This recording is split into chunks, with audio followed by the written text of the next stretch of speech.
So the plan for the next 25 minutes or so is that I'll welcome a guest from OAL up to the stage in a moment. We'll have a bit of a chat about the context, about the company, about the challenges that they help customers to overcome.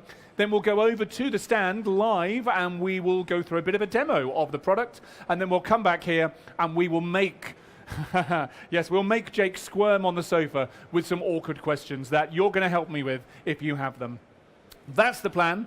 Let's crack on with it. So first of all, please welcome to the stage. Give a third day of PPMA show round of applause and welcome, please, because we all need that energy right now. Please give it up for Managing Director of OAL, Jake Norman. There we go.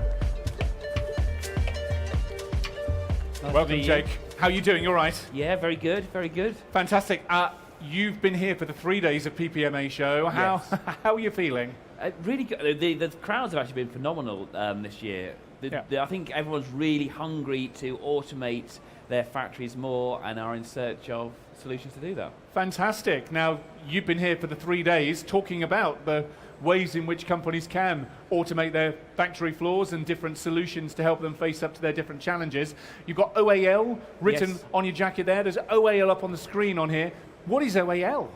So OAL stands for Olympus Automation Limited. It's a family business. My dad set the company up just over 30 years ago. Right. I actually took over as managing director in April this year. We've got a team of fantastic engineers. We've got automation engineers, electrical engineers, design, simulation, vision engineers, and we help our food manufacturing customers automate. And a lot of that has been around sort of control systems, making sure that every single pack that leaves the factory has got the right date code, it's got the right packaging, and it is the right product. And taking basically that whole control of the whole factory, and also now deploying robots at the front end, so actually making food products, making dough, making soup, sauces, different things with the robots. So, family company. Not going to lie, and I'm just going to say it how I see it. When I see Olympus in a name, there's one particular brand that I think of that is separate to you. Absolutely, yeah. Good, totally. okay. My dad's an engineer, he's not a marketeer, so when he set up the company, he thought, I like Olympus. I think he likes going to Greece and stuff like that. So Okay. Very good. So and OAL the is automation makes sense. Of course, of course. Fantastic. So family company, helping companies to automate. And as we just focus a bit more in on the specific ways in which you help them to do that and what products and services you have there. Focus very much on food, you say. Yep. What is a kind of typical engagement and who is a typical engagement with? I think if you supply the food industry, each sector has very diverse, different requirements. If you compare, say, a seafood manufacturer, that is very different to someone that's packing cherries down in Kent. They're all going on a journey. They need to automate. They've got lots of people in these facilities. Some are quite automated, some aren't so automated. And what we're providing is basically these stepping stones to automation. Now, one of the easier areas to automate is doing something like label verification. Yes. So that's basically having cameras to verify that the labels that you apply to products are right. And that's absolutely critical because if you put the wrong label on it and it hasn't got the right allergens, for instance, then that's a major challenge and an issue for the food supply chain.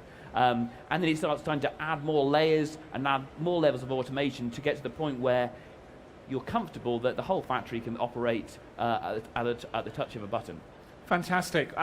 You mentioned there about the labeling and making sure that the labels are right. I guess that's what we're looking at here on the screen behind us, is it? We are using some vision systems to take a look at the label and make sure that that is the right product, the right labeling on the right product? Absolutely. So if you're trying to manufacture a product, then where you can get to now is you're trying to work towards a single source of truth. Yes. So you know when you took in your pack of your grapes that came from Kenya, for instance, that's where they came from. And so when you're then packing that off, you need to make sure that you're packing that information is correct on the pack. And so making sure you've got the checks in place to do that. And now where we're leveraging more AI technology is pushing it further to not just read printed text, but also do right product verification. So I'm packing off lasagna. Yep. Is it lasagna that's in the tray, or is it pasta bake? I'm making bread. Is it a whole grain, or is it 5-seeded or something like that. Yeah, and AI, machine learning in particular, is very good at understanding the differences between certain products, but also, you know, what the labeling on there is actually saying. It's absolutely mind-blowing, the transition you've gone over from the last couple of years in how much that technology has sort of, the costs actually have dropped significantly. Yep, yep. So the availability is there to then do a lot more checks that literally a year ago you couldn't do. All right. And we'll see some of that today. Well, yes, right product, I get that. April Eye, what is April Eye? April Eye is our basically brand name for automated processing robotic ingredient loading. Okay. So in 2016, we do a lot of research projects. So we've had various ones with Innovate UK, University of Lincoln. Oh, yeah. We've got a current one which is with the Carbon Trust and Marks and Spencer's and a company called Selena that makes sauces, and that's all about using robots to make soups and sauces as near to net zero as possible. And April is actually a vision of sort of Harry came up with back in, I think, 2015, 2016, and it was this basically using robots to make stuff. And so it's that brand name that's associated with automated manufacturing of complex products, not sort of we make one product the same every single day. We're talking complexity. Have you tried to come up with a backronym for April to try and make it stand for something? Because I can see automated certainly is the automated processing. Yeah, so it was automated processing, robotic ingredient loading. There we go. Very good. Very good. A lot of the time you see people hoofing like literally quite heavy sacks or tote bins and things. It's just not, if you looked at it now, you go, that doesn't look quite right at times. Okay, okay. Well, I tell you what, we are the live demonstration theatre. How about we embark on a bit of live demonstrating? Our camera crew is over there at the OAL stand. Can you hear us? Alex Nicol on camera. Yes, he can. He can hear us. So, in which case, Jake, I'll hand over to you and ask us to, and ask your colleague there to drive the demo to see what you're doing and help us to understand here in the theatre and online what it is we're seeing.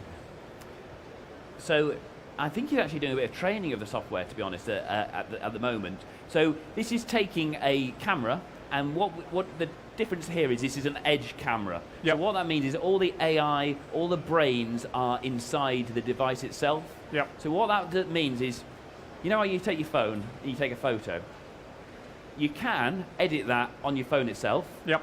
Or you can ping it into the cloud and then you can access it there. This is doing all of it on the device. Much faster. Much faster. Yep. So if you've got a ready meal line that's running at 100 packs per minute, you need it to be fast. You can't have any latency in terms of whether you're going to get a good or bad result for it. And in terms of the training process, I know we're talking about machine learning, for example. So what exactly is that training process? So the training process, if you were to look at this 5 years ago, it would have been, we need hundreds of different images to be able to validate it. Now you're training systems on 5 or 6 images. Yep. And that means that you can be much more adaptable, much more responsive to a food manufacturer's needs. And then engineers can optimize systems as they work through various different problems, really. And I think that's been the big breakthrough as we're in the age that we are now with regards to compute, machine learning, AI with a big umbrella term. Once upon a time, you had to codify systems. If you put a banana on the table and told a computer to recognize, you'd say, right, well, it has to be yellow, it needs to be these sort of dimensions, and only through a number of if-then statements would you be able to tell. Whereas now, you show it a picture of 5 bananas, it knows what a banana looks like. So even if a banana is the wrong way round or upside down or a slightly different shade, it can infer that, well, actually, yeah, that's close enough to banana. Absolutely. So in this example, this is one just to show what the technology can do. And you're very much looking at the label and verifying that you've got the right barcode on it, so that then makes sure that you've got the right artwork. We're reading back the date coding information, checking it to the right box. And there's this extra check then where we're actually also looking through the film to say, is that lasagna? Is that what we've put on in the pack? Now, okay. So that's that box just at the top left of the screen there. That's the product detection inside. There's a challenge there, kind of going through the film and taking a look into the tray. Exactly. Now, in a factory environment, you may choose to have actually a different camera that's mounted before you put the seal on it, or the film on it. It's just showing examples. Likewise, you've got to remember with vision tools as well, it is one tool of many different quality things you can be doing. We could be checking weight, we could be checking for colour, and we do actually have another check on the stand. I think we're probably going to demonstrate that as well. This is a much newer technology. Do you want to flip over to the next technology?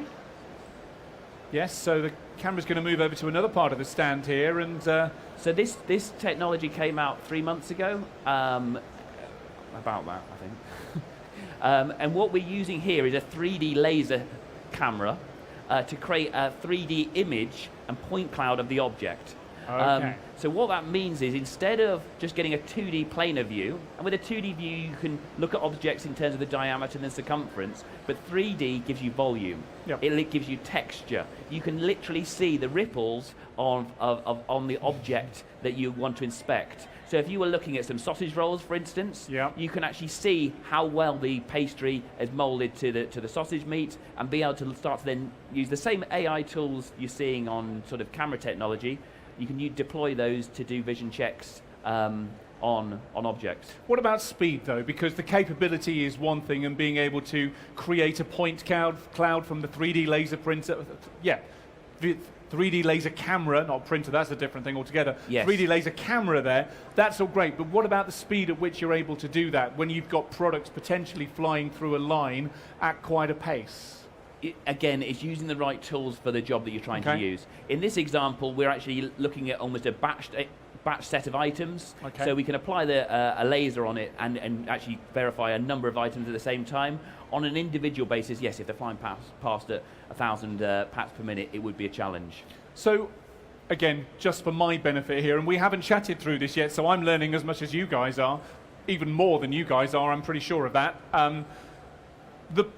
The part that OAL is contributing here, are we talking about the software smarts in particular? It's the software, so we're a Cognex system integration partner. Right, Cognex are like the biggest vision company in the world. The technology is phenomenal, and what we're doing is using our expertise in the food industry to apply that to food-specific applications. We then do the automation and the system around it to do the controls for that.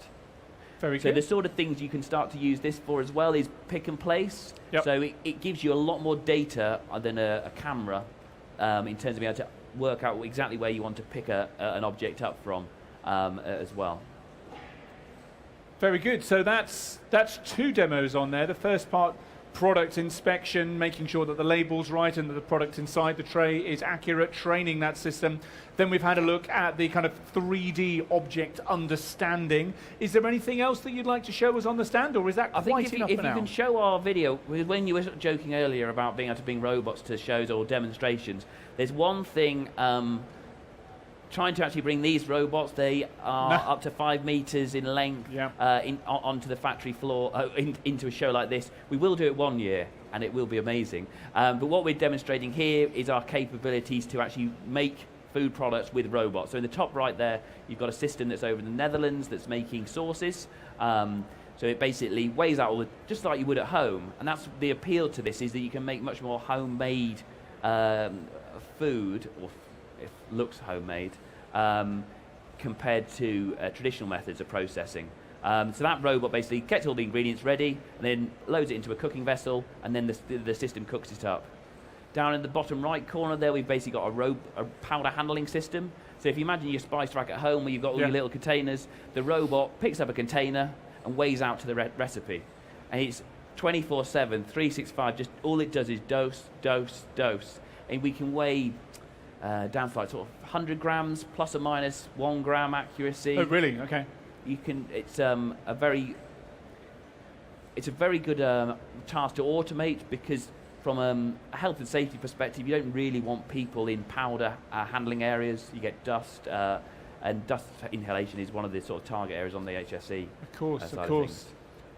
Interesting conversation point that we won't go into right now about gendering of robots. I noticed that April is a she. Yes. Fantastic stuff. I mean, purely by the by, when I started in my first work in the industry, before I moved over to the media side, it was working with robots, very much like what we're looking at on the camera now. And it was all about automation, but it was all about tape libraries, dirty, great big tape machines where we'd IBM was who I was working for at the time, we'd repurpose industrial robots, not quite the KUKA robots that we see these days, for example, but some big robots that have been used in car manufacturing plants, just to take little cassette tapes, take them out of a library, 1 or 2, 3,000 slots, and pop it into a tape drive and do that incredibly quickly. And here we are 25 years later now, and I'm seeing similar technology, but being applied with much more dexterity. We were reading barcodes in those days, but you're still reading barcodes and 2D barcodes now, but the weighing in there as well and the agility with which they move around and indeed the speed looks really, really impressive. Yes. I'm glad you like it. Good. I tell you what, let's call it a day on the demo there for now. Thank you very much to everyone at the OAL stand for chatting us through and running us through the product demonstration there. Questions? And by all means, do sharpen your pencils, sharpen your minds for any questions that you have for Jake about what we've just been seeing on the OAL stand and what we've been chatting about.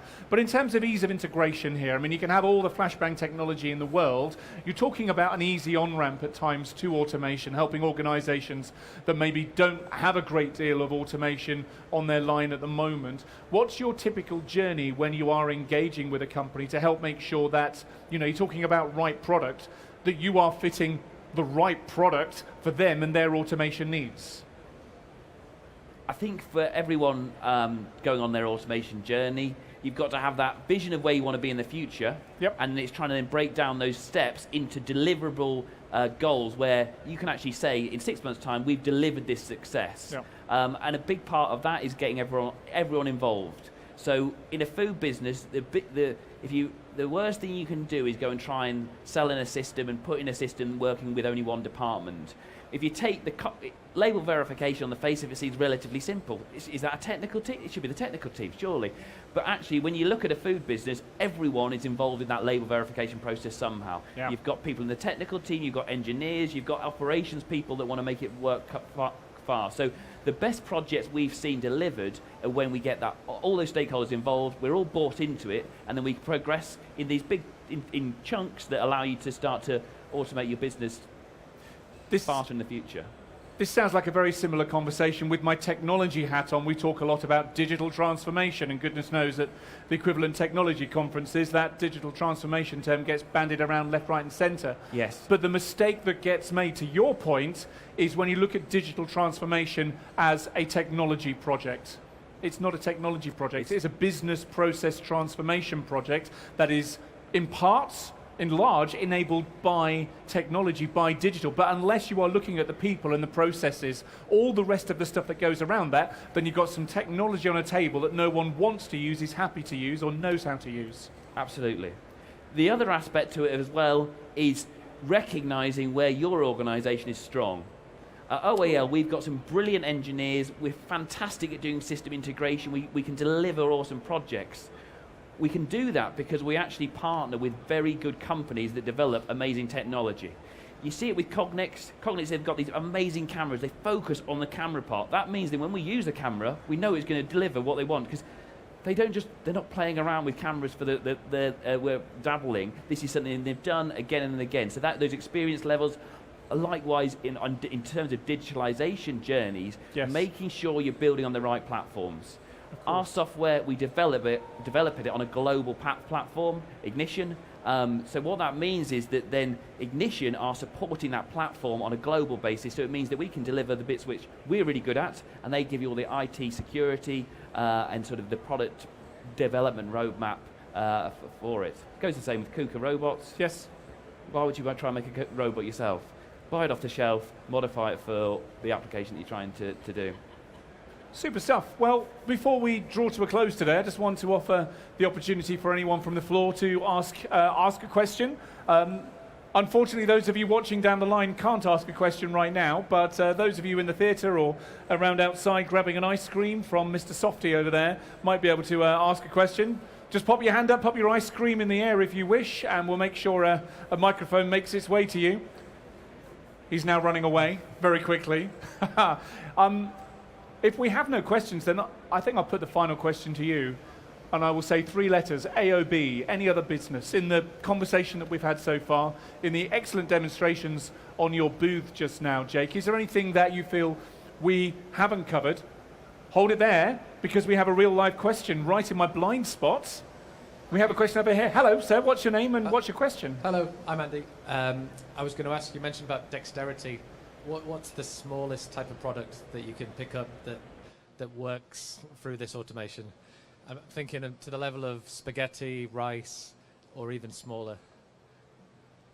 In terms of the vision technology, you can see hairs and things like that. In terms of the ability to actually pick it up, I would have to defer to a technology company that would know more about that. You've got some of the soft gripper technologies and things like that would be able to advise on it. But having the vision system in the first place to be able, within very, very fine degrees, to be able to say there is that bit of pasta, that grain of rice, that bit of hair, and it's right there, the vision systems need to be good in order to deliver on that, and the software to interpret that. Yes, I mean, I'm going out on a limb as a guess. I would say that given where we are in technology, what you see in other industries, you'll be able to pick up anything you like. Bold statement there from Jake. But it might cost you a lot, but you could pick up anything you like. Yep. You'll be able to spot anything you like. Yep, fair enough. I hope that answers your question. Thank you very much indeed. I was throwing any other business question to you. Is there anything that we haven't covered that you feel you'd like to leave as a parting word with our in-person and online audience today? I think if you're like most people, then people love to see these systems in action. It gives them confidence about where they can go on their own journey in the future. So we will be doing an event at the National Centre for Food Manufacturing. Okay. Q1 next year, where you'll actually be able to come and see some of these systems making soup, sauces. You can taste, I won't say taste, you'll be able to taste taste the robot-made soup or sauce. Oh, hello. And see how little energy we've used to make it. That sounds like good fun. Jake, thank you so much for joining us today. If people want to engage with you further, either here at the show or online, I mean, there's an email address up there, but unless you've got a special spelling of inquiries, I wouldn't necessarily copy that email address. I'd say that's extra, and it's disappeared just like that. So don't email to that email address. If you Google OAL, you can contact us through there. Either give us a phone call or drop us an email, and we can get in touch. Fantastic. Or here at the show, if you are present today on day 3 of PPMA Show 2024, stand at A54. You'll be able to chat with Jake and his colleagues and see those systems that we saw down the line in action. But for now, everybody in the theatre and elsewhere on the big screens around the venue, please put your hands together for Jake Norman from OAL.